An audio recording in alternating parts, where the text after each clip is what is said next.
I'm so excited about this episode of Safe Harbour because today's guest spent over 20 years in front of the camera, from Hollyoaks to Emmerdale to countless theatre stages across the country. But this conversation isn't all about acting. It's about what happens when a man walks away from the identity he's built his entire life around and has to figure out who the hell he is without it. James Sutton has been through addiction, marriage breakdown, and complete reinvention. And he's come out the other side with something real to say. He calls it protocol. I call it one of the most honest conversations we've ever had on Safe Harbour. I hope you enjoy the show. Here we are. Thanks for coming on the show, man. It's nice to see you. Absolute pleasure to have finally got this booked in. We've been kicking this around for some time now. Yeah, way too long. Where do we start? This is such a big... There's so much to talk about. Yeah. And obviously, I think the first question for me is 20 years in television, theatre and drama.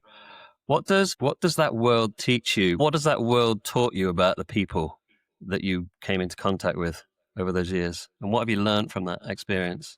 It's a long time. It's been such a rich experience. I'm so incredibly lucky. There are very few jobs and very few professions out there that allow you to come into contact with such a cross-section of society. You know, I've worked with crew members who are, sort of old Scousers that have been doing it since Brookside days, all the way through to, sort of classically trained RSC actors, film directors, DOPs.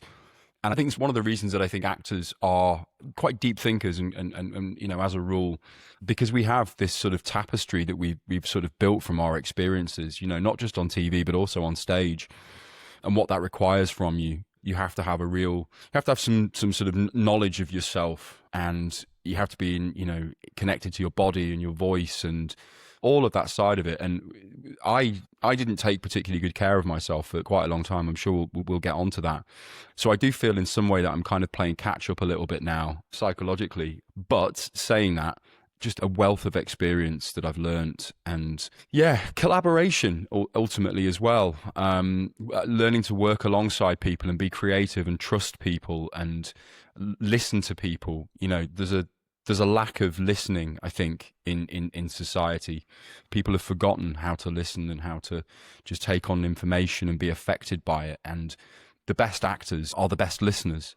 That's just fact. Acting is reacting. So it's taught me a lot about listening, about collaboration, about trying to make other people look good. I know you said at the top of the show we wouldn't speak about acting too much, but it's very difficult not to, because it's been such a huge part of my life. The best acting, if I may just get on my soapbox for a second, the best acting is if we're in a scene together and I'm trying to make you look good and you're trying to make me look good, then the scene looks good. If you're a selfish performer and you're only bothered about your own work and your own performance and your own delivery and your own cadence and all of that stuff, and you've rehearsed your lines to the nth degree, then the scene doesn't really feel alive. So there's a real sense in creating good drama, in trying to lift the other person up and trying to make them look good. And I think that mindset is really important in the real world. Trying to lift other people up, trying to make other people feel nurtured and protected and supported. So the best work I've done on TV and on stage is when I felt very supported by my colleagues and by the other actors. And that's something that we can all learn from, I think. It's quite a selfless, really, isn't it? It's like putting others before yourself. That's what I'm hearing you say. You're holding space for the other person, creating the environment for that person to do their best work, whilst keeping half an eye on you doing your best work at the same time. It's quite a dance. I guess I'm comparing it to coaching a little bit as you're saying it, because that's partly what I do. I'm holding a courageous space for someone to be really fully in their own process, while at the same time managing my own stuff so that I can be the best coach for that man at the other side of the screen or in the same room. Yeah, there's a lovely symbiotic relationship there, which I think is reflected in good acting and good performances and good scenes, is that, as I say, if I make you look good and I try and bring something special out of you, if you're doing the same to me, then I can actually take my eyes off myself and just have some self-trust and some confidence in what I'm doing, because I'm following the rules. I'm stimulating you in the right way. I'm feeding you useful information in the hope that it will bring a performance out of you, which will then, in turn, if I'm listening correctly and if I'm paying attention and if I'm actually present in the space, that will bring something out of me. And you'll often find, if you watch some of the best actors, if you watch people like Stephen Graham, for example, I think he's phenomenal. Stephen Graham is an incredible listener. You can see it in his work. He's so present in what he's doing, and he's allowing himself to be affected by the other performer and by what he's hearing and what he's seeing and what's going on. And again, it comes back to self-trust, which is ironically one of the pillars of protocol. But that idea holds a lot of water, and it's definitely something that I've learnt over the past 20 years. I mean, leaving drama school, I was very green, and you know, you kind of in your own head, and you're very focused on what you're doing and your performance and how you're saying the lines and how you look and how you stand and all of that stuff. And actually, it's all bollocks. And really, it's just about the work, and it's just about exactly when you're coaching, it's about the space between two people. That's where the important stuff is happening.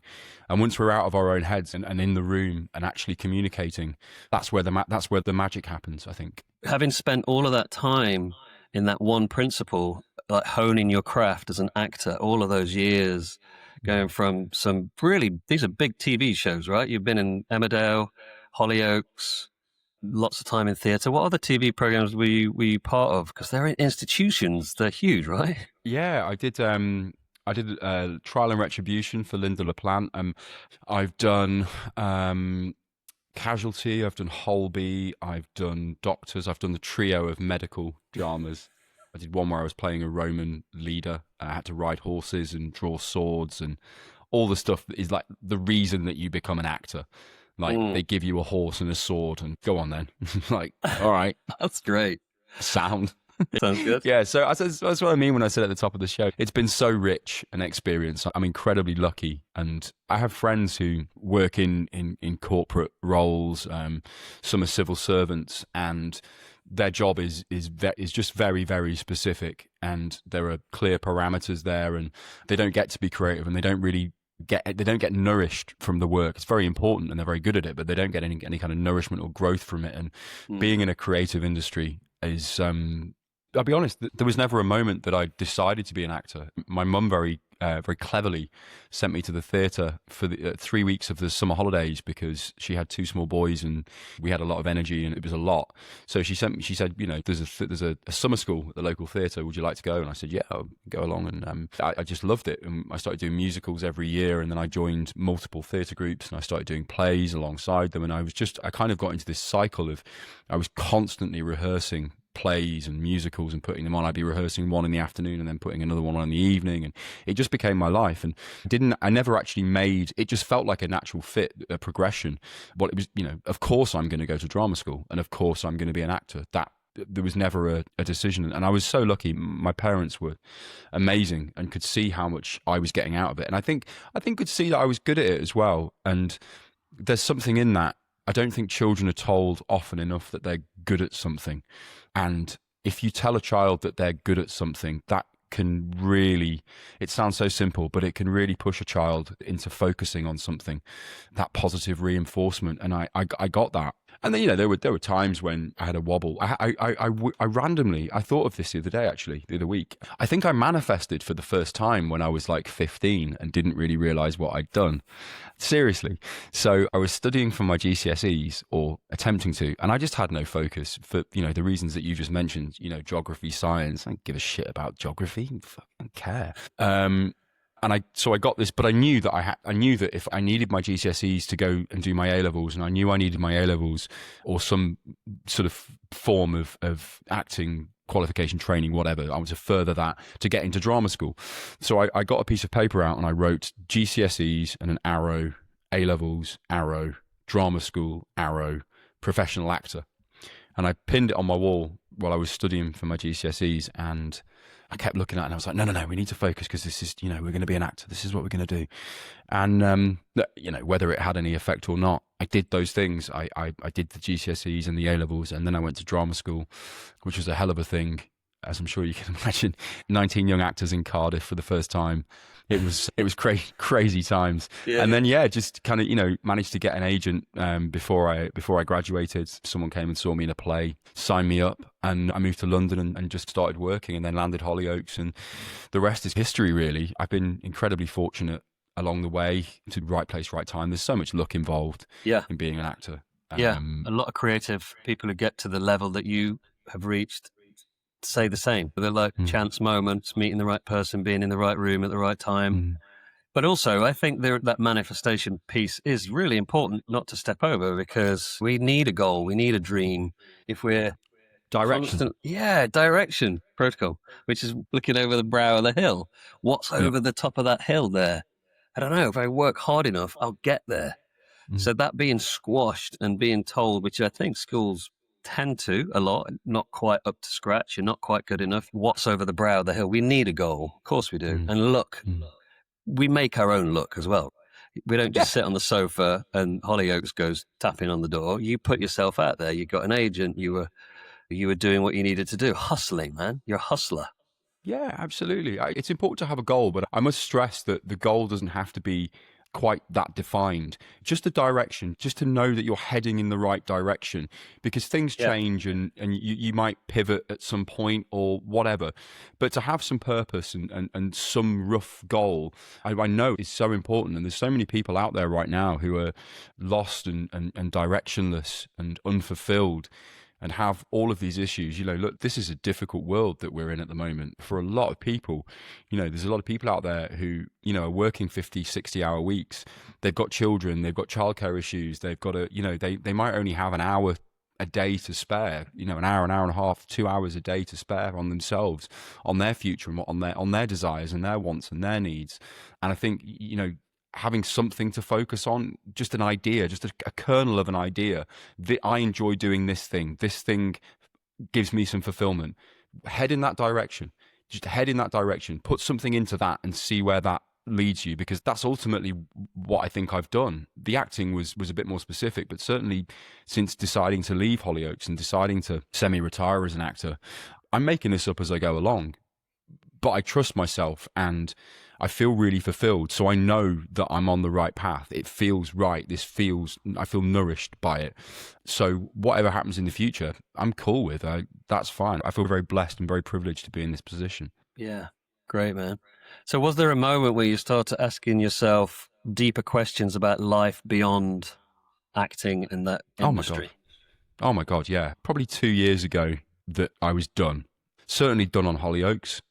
In a wider sense, done as an actor, because it's not a favourable industry right now. Most of the actors I know are out of work, and they're stressed and they're anxious, they're worried, and they're in financial difficulty, some of them, and all kinds of stuff. And I didn't want to put myself in that position. I can't do that. I can't put myself in that position. As much as I love acting, you have to balance, I think, sometimes your ambition with your quality of life. You just have to. It's just an adult decision. So I knew that I'd made that decision. So I did spend 12 months really thinking really hard. I mean, it consumed me, if I'm being honest, about what was going to be next. What can I do? My transferable skill set is really niche, Jay. It's very specific. I can't go and get a normal job because I've got a 20-year gap on my CV. Any employer's going to go, where the fuck have you been? So, I knew that I had to do something, and I kind of struck on the idea that I think I might be, and I hate the word brand, because I'm not a brand, but in some sense, I suppose I am. But it was whatever I'm going to do, I'm going to run it through the lens of my experience. So I am going to be the focal point of whatever I do, and then it just became a natural thing that I'd always been interested in writing. I'd always done a lot of creative writing. I'd written plays, and I'd written dramas, and I'd written little bits and pieces, and I just started writing, and it felt like a really good fit, because of the journey that I've been on personally over the past 15 years, really, in getting off drugs and getting off drink and becoming a better person and having routine and structure and non-negotiable things around me that have been so beneficial to me. I was like, well, I'm just going to write about what I know. I'm going to write about, my journey and things that I've learned and things that I've discovered that I think are valuable to other people. Because one of the beautiful things about making changes in your life and having some self-development is that you eventually come to a place, and you know this yourself, you come to a place where you want to be of service. You want to help others. It's a natural, kind of byproduct. I think it's the ninth step in the 10-step Alcoholics Anonymous program is you have to be a sponsor to somebody else. Yeah. It's that. So that all slotted together really well. And I was like, okay, so I've got the writing. So let's just follow that thread for as far as we can. And that led to the website and the development of the life audit and the long form content and the newsletter and all of that stuff. So it, as I say, I feel very fulfilled. But there was a time when I was obsessing about what I was going to do with the rest of my life.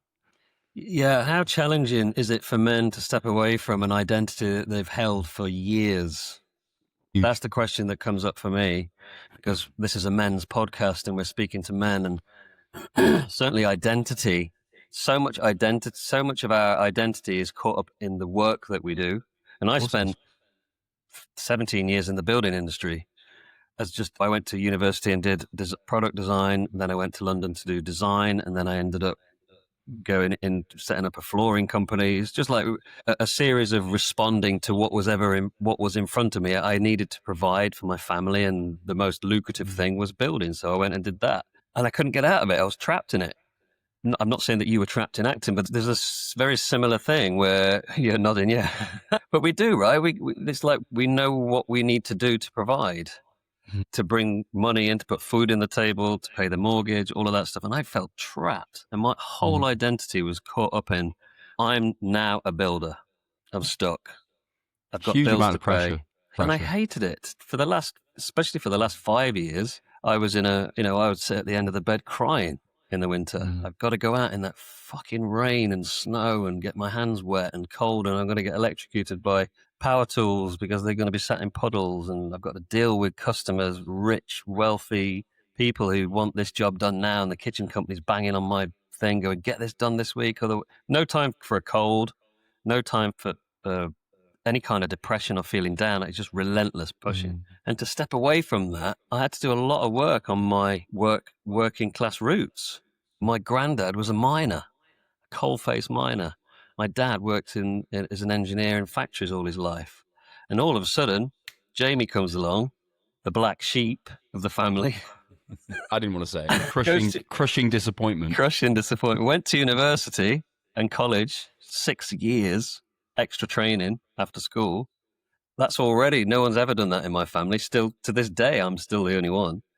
I broke all the rules. And then all of a sudden, I'm not a designer. I've torn up all of that stuff and become a builder to provide for my family. And I hated it. And it took me a long time to get out of it. What steps did you have to do to change that identity?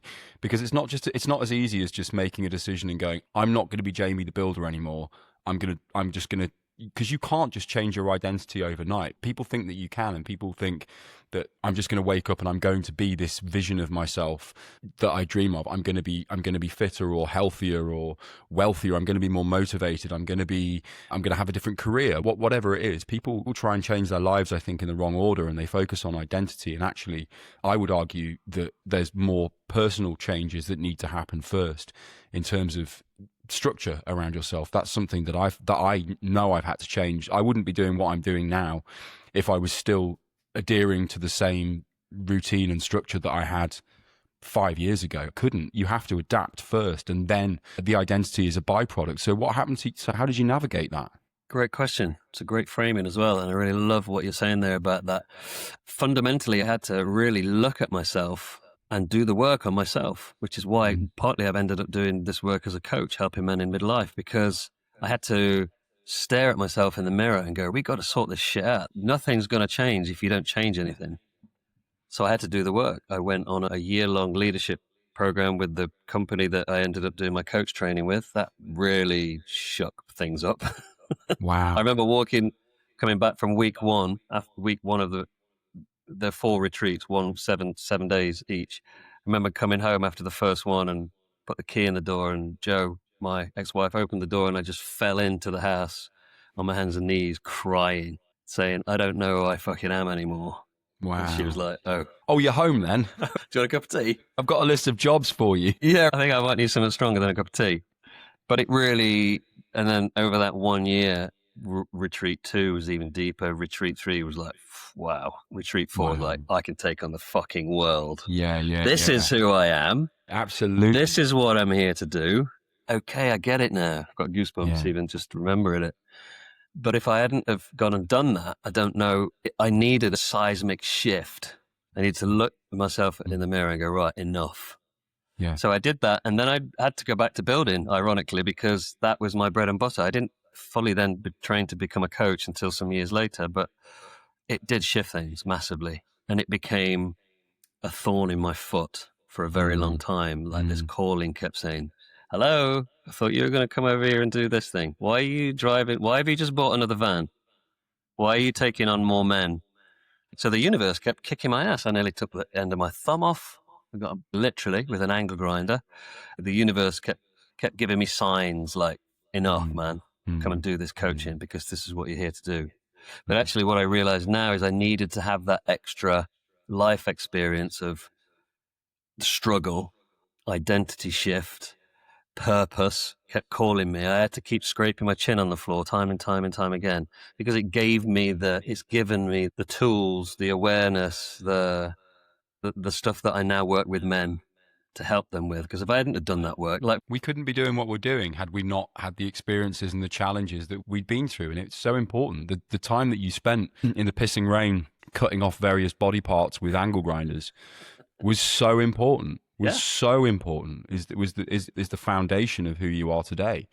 And had I not to put too fine a point on it, but had I not been quite so undervalued over the past 12, 18 months on Hollyoaks as I was, and I was undervalued, had that not happened, I wouldn't have been able to find my value inside myself. Yeah. I wouldn't have realized that I'd outsourced my value to a company, to a production. And that's not how that works, because you tie so much of your identity up in your self-worth and your value, your intrinsic value.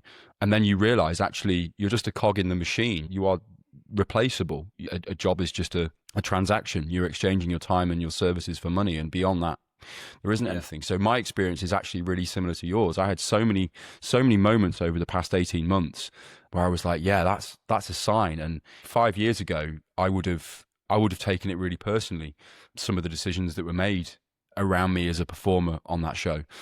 In a way, it was a real positive. It became a real positive. I was like, no, this is absolutely, I'm fine with this because I've got this. I know what I'm doing now. I'm doing this work on myself. I've done this work. I've got this structure. I've got this new direction. And yeah, without that, I wouldn't have had it. And the same for you. Those realizations, those moments of, I shouldn't be here. This isn't for me. So powerful, mate. So powerful. Yeah. And it takes time. It takes time to take the leap. So many men don't. They stay in those roles, and those victim saboteurs just have their own way with you every single day. And they did with me. My 10 saboteurs were on my back all day. I'd make a mistake cutting a piece of wood floor and I'd just fucking throw it across the room. What am I doing here?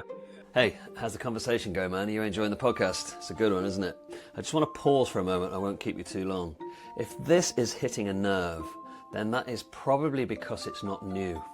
It's probably because something in you knows something is wanting to change, and that moment could be right now as you're watching this. You see, most men don't need more information. They just need a moment to stop and know that this is the moment. This is the moment that change happens. You can feel it in your belly, right? It's like a little mini calling that goes, okay, this is it. Now we got to do something. Enough of standing still, flick off the autopilot and step into this next bit. So I've created something really simple for you in the show notes. It's all in there. And after this amazing conversation that you're listening to in this podcast, I invite you to go in there. Take that next step. If you feel it in your body, go in there after this podcast and check it all out. It's all there for you, man. Enjoy the rest of the conversation. This is an amazing podcast, right? Enjoy the rest of the show. Yeah. Why am I still doing this? It's historic as well. Don't forget, our fathers were raised post-Second World War by our grandfathers who'd lived through a war, and it was a very, very different time. So we as young men were taught from our fathers, or inherited from our fathers, a work ethic and a stoicism and a belief that the man's role is this. This is what a man looks like. this is a man who is a provider, who shuts the fuck up, who goes to the pub after work, who these are his responsibilities. This is what a man looks like, and we've realised, or we are realising, that it's bullshit, and it doesn't fit in. It doesn't fit in with this society that we currently live in, and that's, there's a lot of men out there with developed serious mental health problems. There's a lot of male suicides through the roof, and I think a lot of the cause of that is that men are struggling to live up to this idea of what masculinity and what a man looks like. And I think we need to redefine that. I think we need to look at what masculinity looks like before we can start addressing that problem, because it's all very well and good. You and I think we're probably in the top 1% of men who've managed to make that switch and make those changes and do that work and forge this new avenue for us in this new direction and this new career.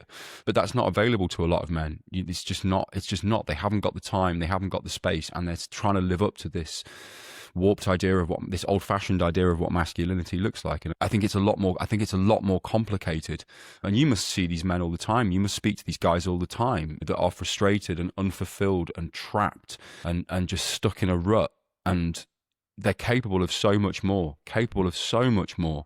but they've spent 30, 40, 50 years being told that, no, this is what you do, this is what your life looks like, this is going to be your sole purpose until you're 65 and you retire, and hopefully you've got a big enough pension to support you for 15, 20 years, and then you die, and that's it. And that's not an ambition that I think we should be looking at. I really don't. Yeah, said. We're in this transition period, like we're spearing the first generation of men who are stepping away from that patriarchy kind of working class, got a graft. Like I said, my granddad was a coal-faced miner, up to his chest in black water, pickaxe, like proper. And it gets handed down through generations, through our lineage. Our ancestry, yours and mine, will be incredibly different to what we've got available to us now. My dad had two choices when he left school. You can either be a miner or an engineer. You choose. Which one do you want? That's it. There's no go to university or college or train to be a whatever. That's it. Two options. Now, young men have got so many options, like paralysis. There's way too much possibility. They've got choice, which is a privilege, but they've also, on the flip side of that, they haven't got the stability that was afforded to our parents, or certainly to our parents, and to a lesser extent us as well. They haven't got a wage. First of all, there's no industry out there anymore for the most part. I mean, you can still learn a trade, of course, but the industries don't exist anymore. That's out of the window. The minimum wage doesn't support any kind of growth. No one has enough money to put away for a rainy day, or to save up for something, or to launch a side business, or to work on themselves. Very complicated thing. We have, as you rightly referenced there, we have, this generation of young men who are far more switched on than we ever were, far more aware of choice and optionality, but equally all the frameworks that were there to support them aren't there anymore. So they're in this really strange place where they've basically got to do it themselves. University's unaffordable, housing crisis, they can't get on the property ladder. So there's a huge amount of pressure on young people. I don't envy them at all. And I think, we've got some of the smartest, funniest, most brilliant young people coming through. We as a society need to nurture that and support that and encourage people to really grow and develop and fund our economy ultimately. Yeah. And we have no rite of passage, remember? No. As men. We have no initiation from being a 15-year-old to being a 18, 19-year-old. The only rite of passage is to go to Ayia Napa or Ibiza and get off your bollocks for a weekend, and then you're a man. That's not the good old days. Yeah, it was good, wasn't it? Great days. But that is not an initiation. It's the same with women. Young girls don't have that. Yeah. That crossover is not there. It's in tribes still across the world. When one day you're an adolescent, the next day you're a man. That's it. Now you're part of the man tribe. That's why these, like Andy's Man Club and these talking circles that are becoming more and more popular now for men of all ages. We're not talking to each other face to face. Can't make eye contact with a young man. You go in a coffee shop. I talk to everybody. You probably do as well. You're outgoing like me. And I start talking to a young guy in a coffee shop. They just can't talk to me. Can't make more connected than they've ever been, but lonelier than ever. It's so ironic and so. Me too, by the way. Hands up. Lonely, isolated. This thing, I don't get out as much as I used to because I've got this. I can just, I've got about 25 different WhatsApp groups and Instagram. I'm communicating with people all the time.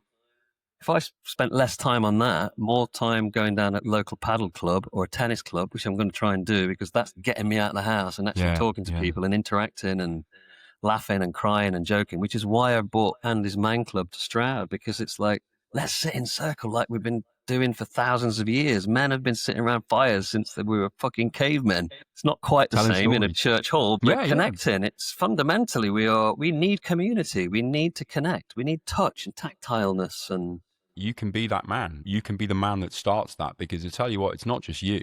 I think sometimes we when we're feeling like that, when we're feeling lonely, when we're feeling isolated, we feel like we're the only ones that are feeling like that. But I'll tell you now, I mean, you know as well as me, so many men out there feel the same way. So you can be that guy. You can be the one to start that community and get these guys out of the house. And what can we do? What have we got in common? What does everyone like? What do you want to set up? Let's set that up. Let's do that.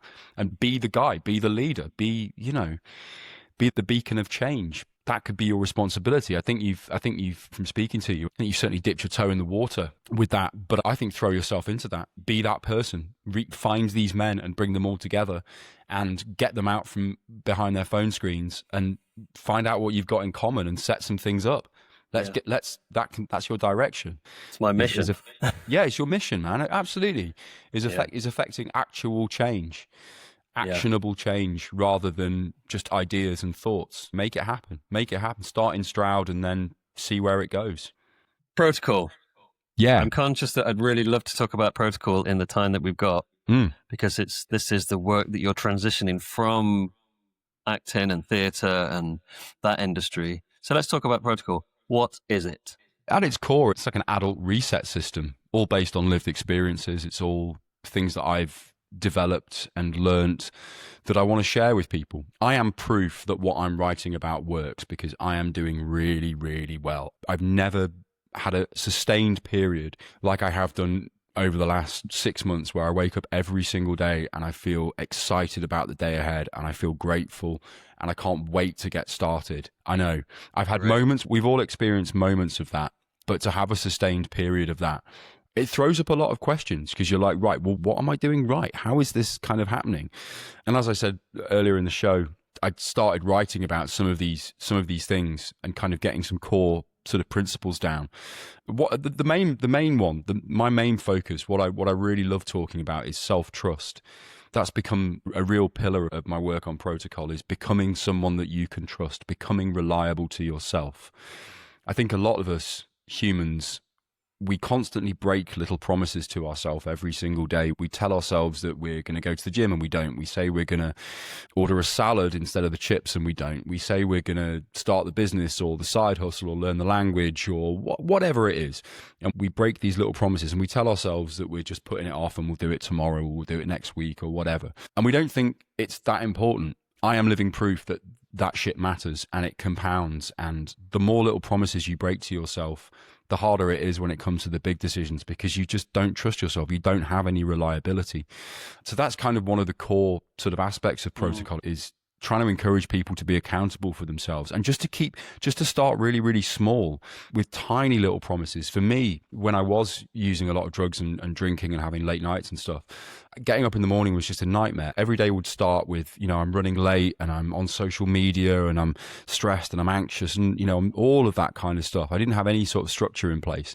For me, it was just standing up, I just stood up. I made a conscious decision, right, tomorrow when my alarm goes off, I'm going to set my alarm early and I'm just going to stand up. I keep that one promise to myself, just stand up.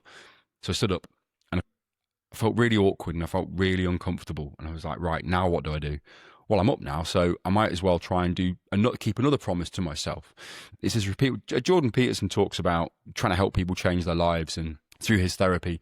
And he talks about, this guy who's got this really messy bedroom and he's like, right, make a promise to yourself that on day one, you're just going to get the Hoover out of the cupboard. You're not going to do anything with the Hoover. You're just going to get the Hoover out of the cupboard. And then the next day, you're going to turn the Hoover on. You're not going to Hoover, but you're just going to turn it on. And it's kind of similar to that in a sense, but it's sustaining that, because one of the things that I've learned is that we can't rely on motivation. especially men, but women as well.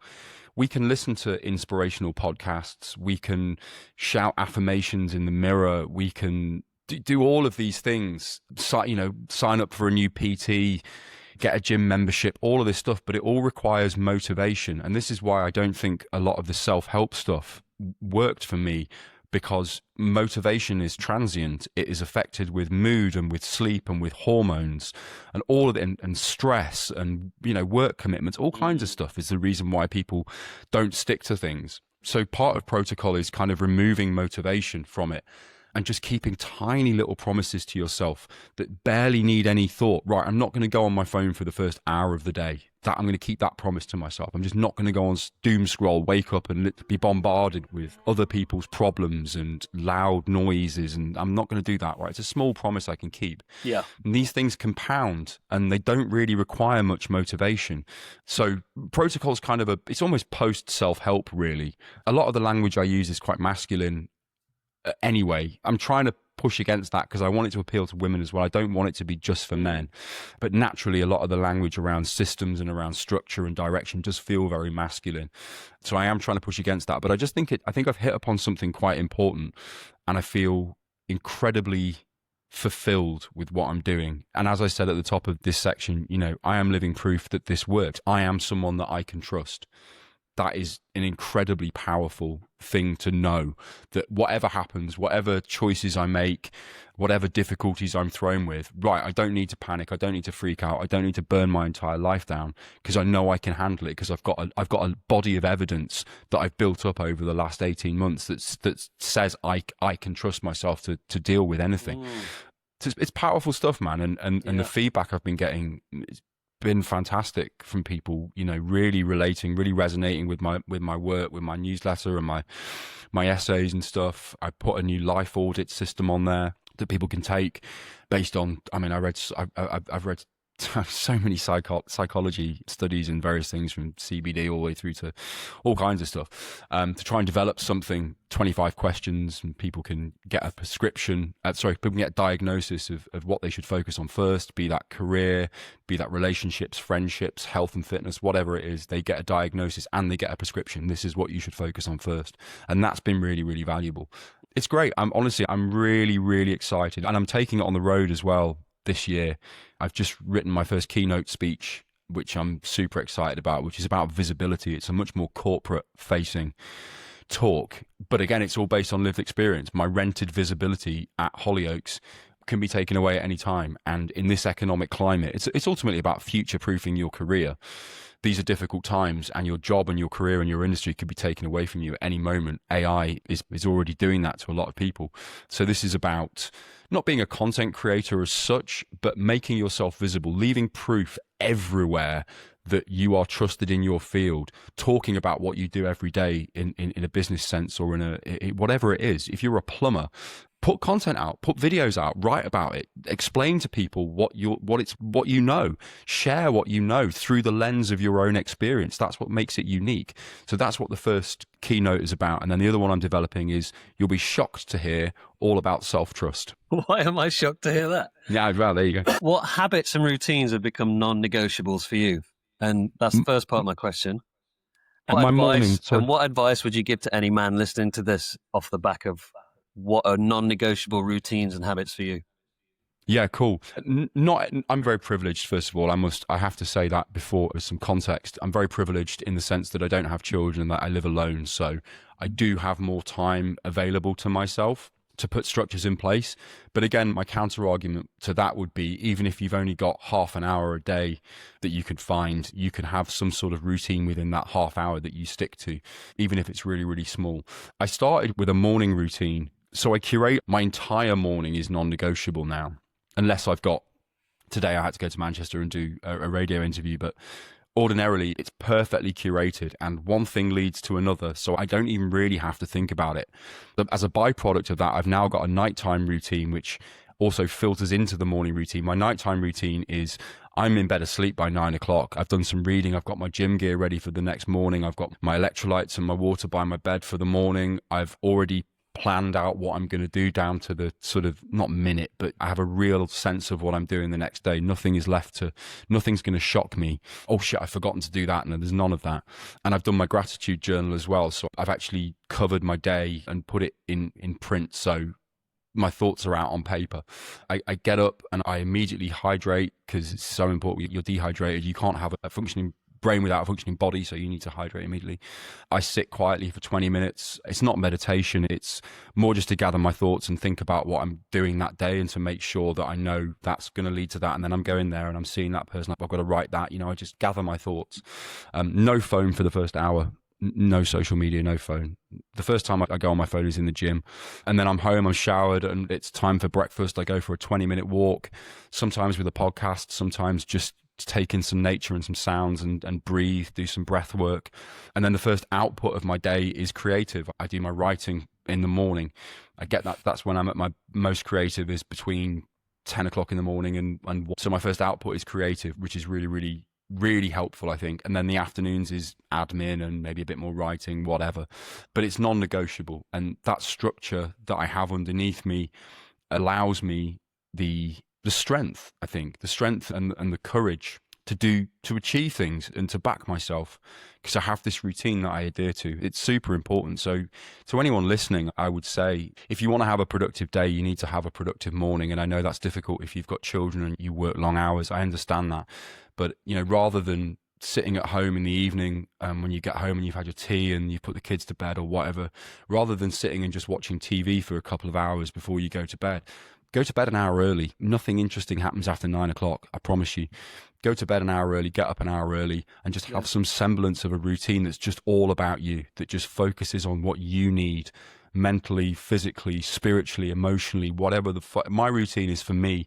Feel free to copy it, but I don't think it's the content that's important. I think it's the structure, the fact that hydration leads to movement, and movement leads to stillness, and stillness leads to creativity. Just feels like a clear through line for me. So if you can find something like that, that would be a wonderful place to start. Just giving yourself that time in the morning, that clarity of thought. And then that you might use some of that time to think about where you are in your life, and to think, well, yeah, I am frustrated and I am unfulfilled and, I am unhappy, and I want to leave the building trade and go into coaching or whatever it is. But you need to gather your thoughts. You need some stillness. You were lucky enough, you went on a retreat. Amazing, but it's not available to everybody. But so the argument there is just find that little bit of space and that little bit of time for you, and listen to what you need. Sit on the end of the bed and ask yourself those questions. Where am I going wrong? What's going on? Where am I leaking energy? Where could I be improving? What am I missing? I'm here and I want to get somewhere over there. So, what does that look like? Well, it starts with keeping promises to yourself, I think. Wow.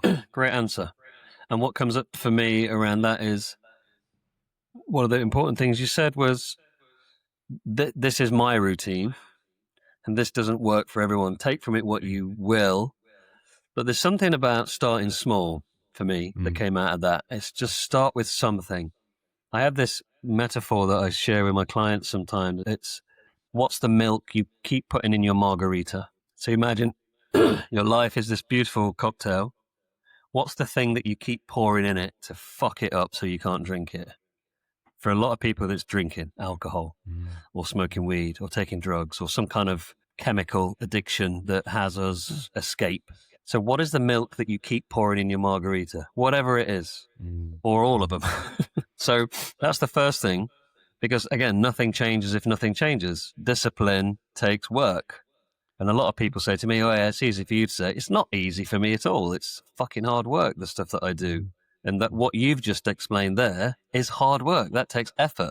It takes discipline. It takes routine. It takes putting your pint. And I've been doing that, by the way, since I heard you talk about it. Pint glass at the side of the thing, electrolytes in it. It's ready. So when I wake up, I've got no excuse. If I don't want to sit and look at my phone when I get into bed, I put a book on my pillow to remind me before I get into bed, leave the phone, read a bit of this book. 100%. This is it. Discipline is hard.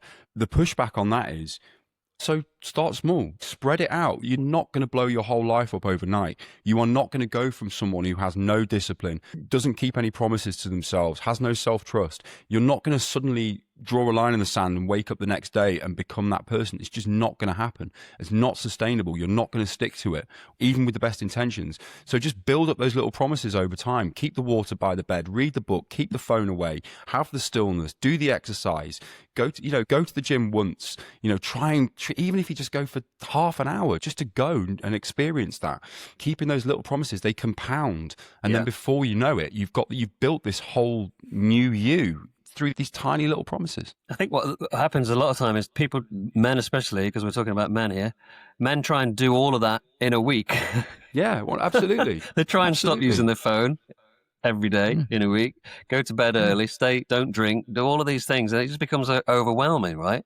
So what you're saying is tiny little increments, like the Atomic Habits book. Great book. But that's exactly it, mate. Just to add to that, it's not social media anymore. It's marketing media. Everybody's selling a course or a product or something. It's not that, those halcyon days where you would just snap a selfie of you and your mate in the pub and that would be enough for Instagram. The algorithm doesn't work like that. It doesn't show that content to anyone. So unless you're using social media for business, there's really little point in going on it, I would argue. Yeah. Just stay away from it. Just do your thing. It's hard though, mate. It is hard, like we were saying, making all these changes at once. It's like the reason that people fail is that it's like you've had the color turned down on your life because you're used to so much dopamine. We get all these little dopamine hits. Every time you pick up your phone, you're getting a little dopamine hit. Every time you're having a drink or even thinking about having it, you get little dopamine hits. If you suddenly turn the tap off and there's no dopamine, it's like it's like someone's turned the light switch off. And it takes a long time for your eyes to adjust to the dark. And that's the period where people go, fuck this. I'm just going to put a lamp on and just have a spliff.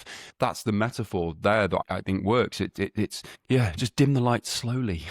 By bit. Exactly. You don't. Yeah, exactly. I stopped drinking for a couple of years ago. And the first 3 weeks were horrific. Because every morning I woke up and there it is. There's my problems right in my face. I couldn't do anything with it. And they stayed there all day. And gradually it just got lighter and a bit more opaque. And then another day it would come here, but I could deal with it. I was like, I can see you there. It's all right. Stop. Don't push me too far. I can see you. And then eventually I didn't drink. It just became a thing. It's like saying I don't eat meat anymore. It's a practice. It's discipline. It's saying I'm not doing that. I'm not pouring that milk in my margarita anymore. Yeah, my therapist gave me a ultimatum. She said, if you carry on drinking, where are you going to be 6 months from now? I said, probably in a flat above a Ladbrokes with a bottle of whiskey. She went, yeah. Do you want to carry on? No. So I stopped. Clever woman. I did the same. It's the same thing to me, mate. Sat on the kitchen floor drinking a bottle of wine in the remnants of my marriage and trying to maintain a public profile on television at the same time as everything was falling apart behind the scenes. I wouldn't wish that on anybody. What I lived through was miserable, isn't it? Really. And a rich life experience, isn't it? Yeah. Yes, the yes and to that is because I've been unfortunate enough to experience a marriage separation, and crikey, men listening to this will shiver at the thought of it, and I lost my mum a couple of years ago. Huge grief, like it's cataclysmic the level of grief and rite of passage that losing a parent is, especially a mum. A son losing his mum. It's man. But it's life experience, I have this attitude where everything is a gift and an opportunity. When I found out my mum had stage 4 cancer, the first thing I thought was, this is a gift and I need to really embrace this time. She's got 6 months. This is the gift. Like maybe 10 years ago, I'd have picked up a bottle of wine, and I saw this as an opportunity to spend time with my mum. And it was an incredible time. Very special. And thank God. And my mission was to help her die. That became my mission, that she would not die in hospital, that we would give her the opportunity to spend her final breaths with all of us around, holding her hand. And that's what we made happen. Wow. Yeah. So life's always going to throw curveballs our way, right? It's just how do we deal with them? Yeah. Put yourself in the best possible position to deal with them. That would be the takeaway, is identify what's going wrong and try and fix it step by step, brick by brick. You can't fix everything at once. You can't. It doesn't work like that. Yeah. Feels like we're coming into land. The I arc, feel like we're coming the to- energetic arc is delicate and tender. Yeah, it feels like a nice place to leave it. But yeah, that's lovely. That's a lovely chat. Yeah. James Sutton, it's been a great conversation. I feel like I'm just getting to know you, man. It's been great. I've really enjoyed it. No, me too, mate. Thank you for sharing with me as well. It means a lot, that. Thank you. Yeah, man. I'm going to put all your details on the show notes where we can find you, your protocol stuff, which is great, by the way. If anybody wants to go and dive into that stuff, it's really rich work. It's beautiful. It looks beautiful as well. Do you want to just say it out loud what the website is so people can't be asked to go and look at the... Yeah, it's thejamessutton.com. It's called Protocol. It's, live deliberately. It's my tag, yeah. That is velvet. That's velvet smooth. I love it. JamieCoach.com if you want to find me, or TikTok, or go and find James Sutton on TikTok and Instagram as well. Let's go and get a cup of tea, and we'll leave Safe Harbour for the next guest next week. Thanks again, mate. It's been a pleasure. Thank you so much for having me on. I really appreciate it, man. See you later, buddy. Take care. Bye.